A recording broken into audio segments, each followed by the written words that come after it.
So here you see we did the first lines. Sometimes I like to make them a little bit thicker. I'm using a skinny cap right now, so I'll just make them a little bit thicker overall.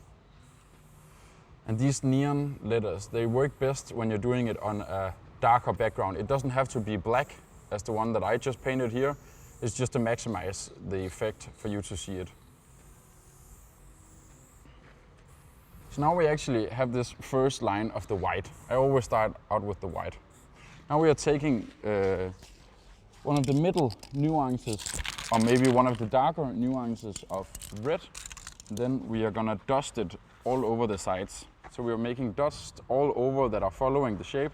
And it's okay that we are covering the white lines that we just did.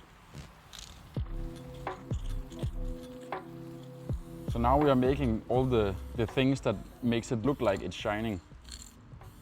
So it's okay to be super scruffy with it and just like doing it a little bit outside of the letters.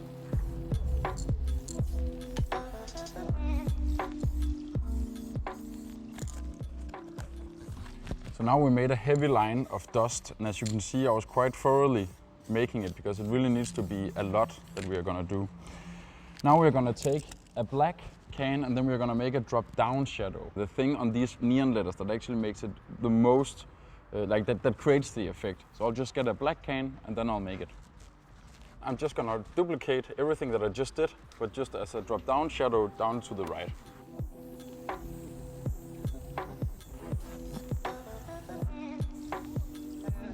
As you see, I'm actually overlapping it a lot. Like I'm just doing it directly on top of what I just did, because this is gonna be our drop shadow from it, just like we see on the real neon signs.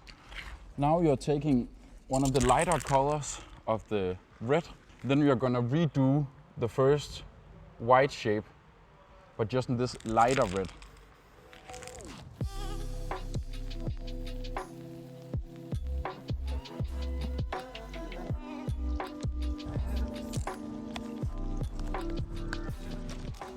And from this, we're just gonna dust it a little bit and try to avoid hitting the black drop down shadow that we just did.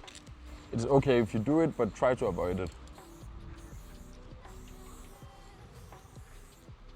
Now we're moving on to the last part. This is the white again.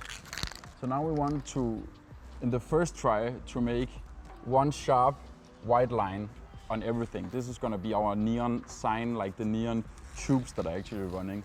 And it's really important that you are doing this in the first try, because it doesn't look nice if you try to correct it or make cutbacks afterwards. Then we're adding a little bit of the dust to some of the places. And I'm just putting it out randomly where I think it's fitting. And there you have it. We have a neon style tag where it looks like it's a neon letter. You can do the white line at the end even thinner if you want to create an even sharper effect. But very simple style, very good way of practicing how to duplicate your attacks 2 times so it's totally identical both of the times. An exercise for you is now to actually do this exercise that I just showed you step by step with your own tag. So go through it with first the white one, then the red aura, then you are taking the other nuances, making the dust, the drop down black shadow, and then the white one at the end. Go.